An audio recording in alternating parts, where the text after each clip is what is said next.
On behalf of the Kim family, I thank you all for coming and honoring Unbu's passing. Now, if you are observant, then you probably recognize that I don't work at the post office and I'm not Korean. So you may be asking yourself, well, who am I? My name is Aaron, and I am Unbu's and Chungse's brother-in-law.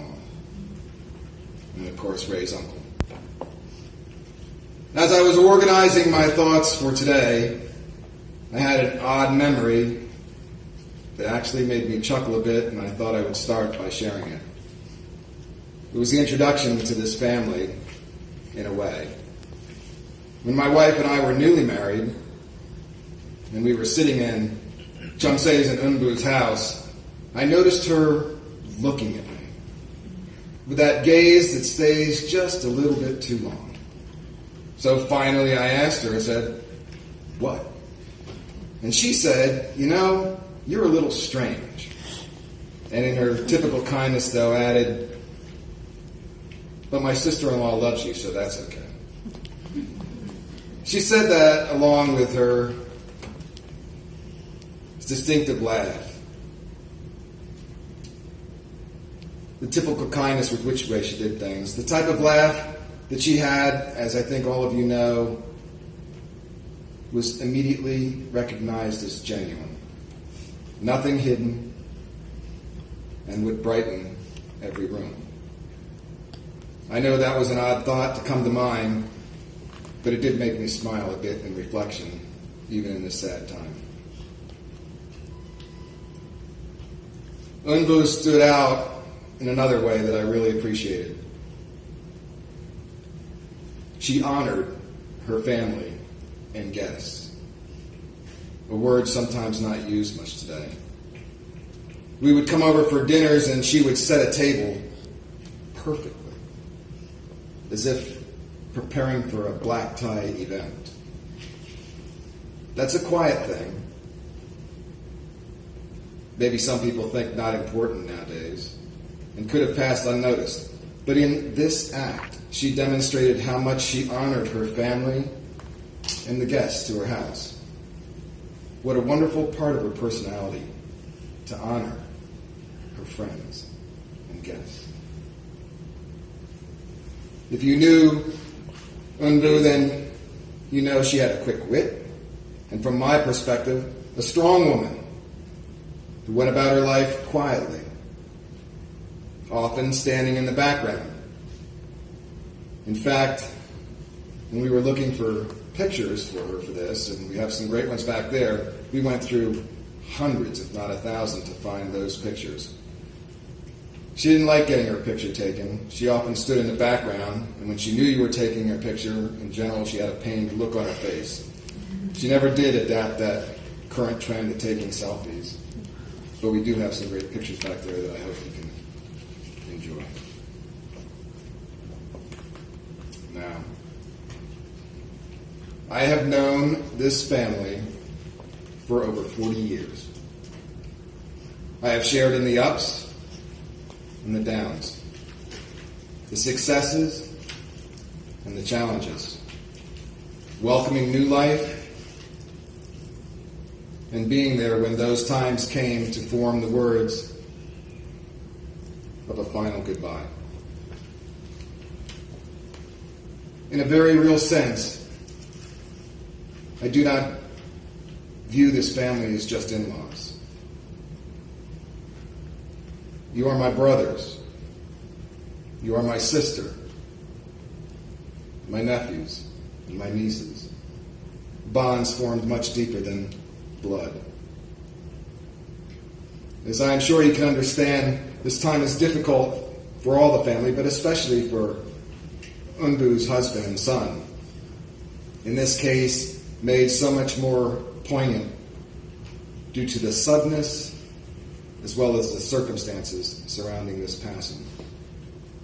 All funerals are accompanied by sadness, I think.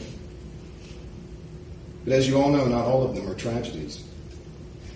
In this case, we are here to bear witness to and honor a parting that is indeed a tragedy. A life cut short for reasons that will never be sufficiently understood. Raymond and his father asked me to give voice to a few thoughts as part of this eulogy, as time has not yet had the opportunity to soften the pain they feel so acutely by allowing it to recede into their and our collective histories. But with God's infinite wisdom and grace, we can find peace in knowing that time will come. So let me turn for a moment to my nephew, Raymond. When a child has parents that love them as much as your mother and father love you, and one is lost so unexpectedly, they often feel regret as they reflect on what turned out to be the final way they had related to that parent. Raymond, I know that these thoughts have encroached on your memories during this precious time. I want you to be assured, in the deepest recesses of your being, your mother never wavered in her love, support, and pride in you, marking the many successes you have obtained. You are a man any parent would be proud of, in all the hats you wear so well in your life. Megan, the generations of our lives will always produce differences, but I hope you never doubt that Unbu loved you, wanted you to be happy, and cherished the knowledge that you truly love her son.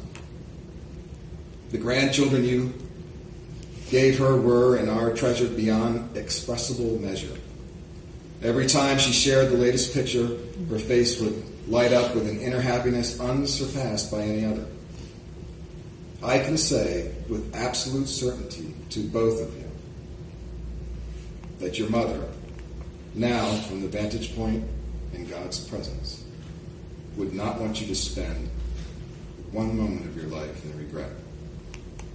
I know she wants you to live your life, enjoy your life, to continue to be the son, husband, father, daughter, wife, and mother that you are. Even when the frailty of our earthly existence sometimes gets in the way, there was never any doubt that her heart is for both of you. My brother, her husband, Chung said, your marriage was one that truly worked. Your wife had a unique and quick laugh. In it was the sincerity that can only come from a soul that is truly in love and loved by an excellent and understanding husband. Chung say, you were the husband of her dreams. With you, Unbo was happy, strong, fulfilled, content, and at peace. With you, she lived the life she lived fully. In Proverbs, we find the verses that speak of the virtuous wife, but two particular verses in that grouping has always stood out to me, because when true, it is beyond all measurable value. I hope you all bear with me as I personalize the verses, but they are found in Proverbs 31, verse 11 and 12. And today, they say this: the heart of Unbu's husband could trust in her. He had no lack of gain. She did him good and no harm all the days of her life. Chung say, you know not only the truth of those words, but the life shared in a marriage with a wife who lived those words. Your marriage was beautiful. I think much like a graceful, free-flowing dance with its give and take. It is such a shame that the music had to stop so abruptly. So sad that you must find new music and learn to dance without her at your side. But know this, you have many around you that love you and will help you find the music in your life again. Raymond is going to share a few thoughts here in a moment. When you think about it, what a difficult task he has. How does one put down on paper that which we struggle to coherently define, even in the far less restrictive medium of our mind and heart? I know that it is important to Ray that you know how much he and his father love and respect Undu, mother and wife. I will end this with a truism that I hope all of you can take to heart. We always believe that there will be a tomorrow, but at some point, the tomorrow has come to an end. And so too the chance to do and say the things that should be done and said. It is a blessing that Ray would not miss that moment now.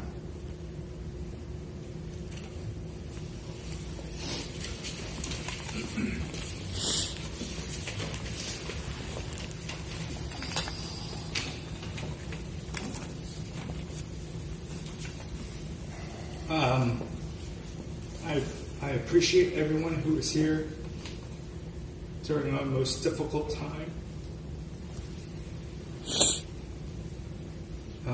My mother's passing was very difficult to accept. I'm filled with a lot of sadness, regret, and honestly and truthfully some guilt. I think my uncle was right. Time will ultimately mend some of these wounds.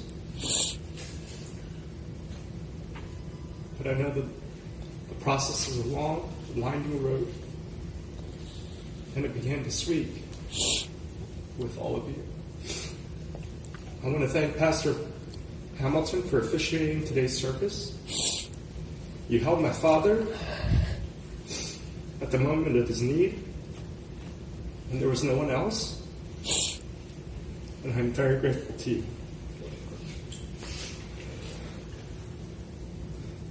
Thank you for the people of the Parkside and Vineyard neighborhoods for your generosity. The heart of my parents' community really showed me that they live among people who deeply, deeply care. There has been a procession of food, drink, for the entire week that we've been here. And it was amazing. We really appreciate it. Thank you to all of you who worked with my mother at the post office. She always told me, every time I visited, how special working there was. It was the best job she ever had. And my mother worked very hard. And she did it without complaining. With the exception of the shitty benefits that they had. Now, as many of you know, I work in the insurance industry, and that was a sticking point for both of us. I know that she thought about post office like a family because of the special mix of people working there with her every single day. And I am so touched by the color, by the uniqueness of the people in this room. And it is amazing and beautiful, especially in the time that we live. And I want to thank every single one of you for being here today and honoring my mother.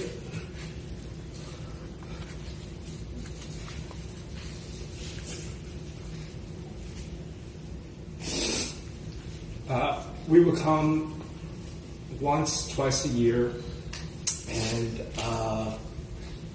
she would dote on my children, she would dote on Megan, she would dote on me, and we would go shopping, We would always save a day for shopping. You guys have wonderful outlets here.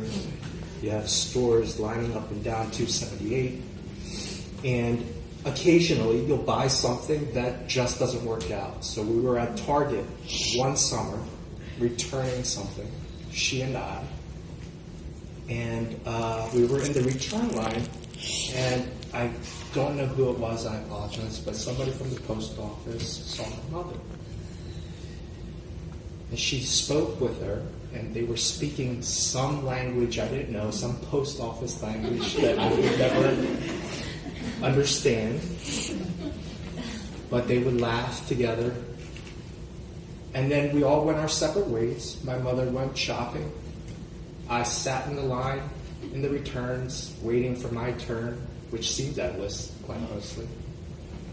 And then a few moments later, the same lady came walking out, but stopped. It was just me.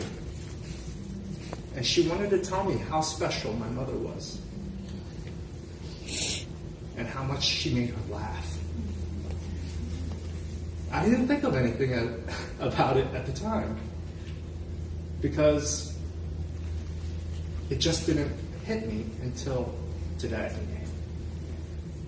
How many of you have told me how she made you all laugh? You all are very special to me. Thank you again for coming.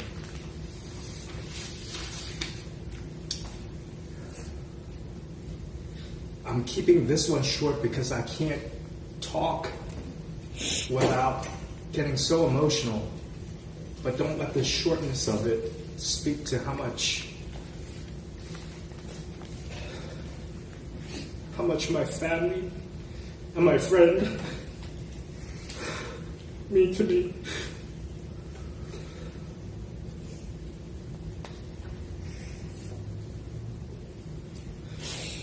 You showed unconditional love and support, coming from far and wide to be here today.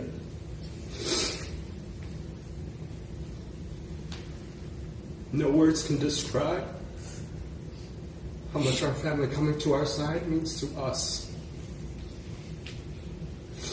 Each of you are incredibly special, and you will be the foundation for my father, Megan, and myself, our healing. You will be the rock in which we heal. Thank you so much.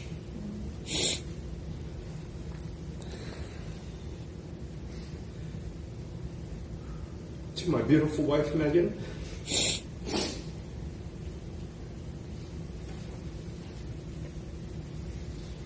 you lost your grandmother 2 days after Mom.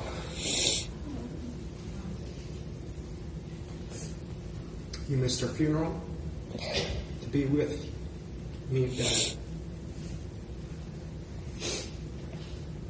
Let's never leave on a bad note. Hug one another more. Say, I love you more. And I want to use this as a turning point to better our lives and our relationships with one another.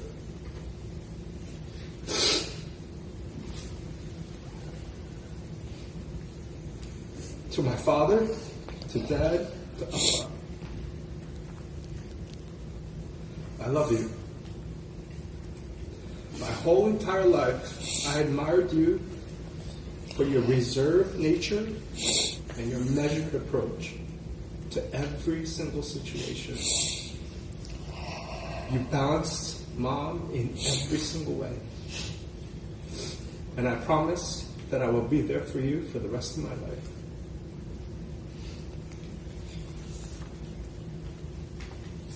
Megan and I are feeling it very difficult to tell our children their Moni has passed away. The thought of them knowing their grandmother wasn't going to know them wasn't ever an option for us. It's human nature to take things for granted. I hope each of you take my mother's death as a reminder there may not be a tomorrow.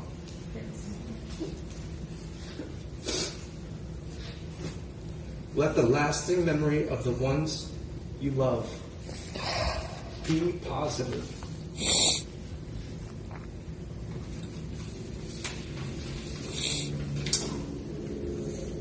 My mother put 100% passion and effort into everything she did. She never took shortcuts. She executed everything with precision.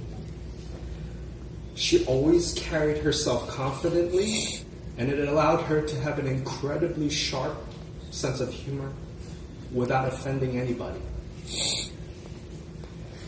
She was an amazing grandmother and loved to give our girls her undivided attention, spoiling them with gifts.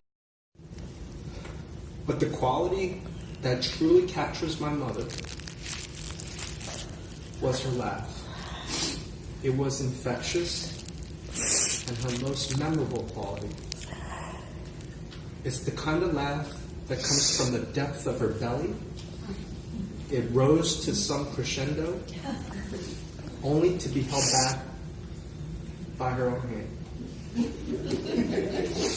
She covered her face so she would save herself from the embarrassment. And that picture on the back of your brochure, your program, is exactly the smile that every one of you saw at various times in your own life. I love you, Mom, and I miss you. And that was the end of my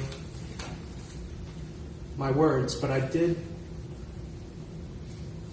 on the night that I came home of the accident, my mother had her handbag in the room where I assume she put it every night. And I wanted to be with her.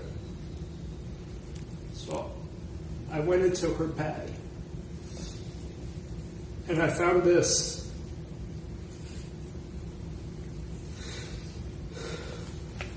Work with joy, live with love, dream from your heart, give what you have, care deeply, and be thankful always. God bless you.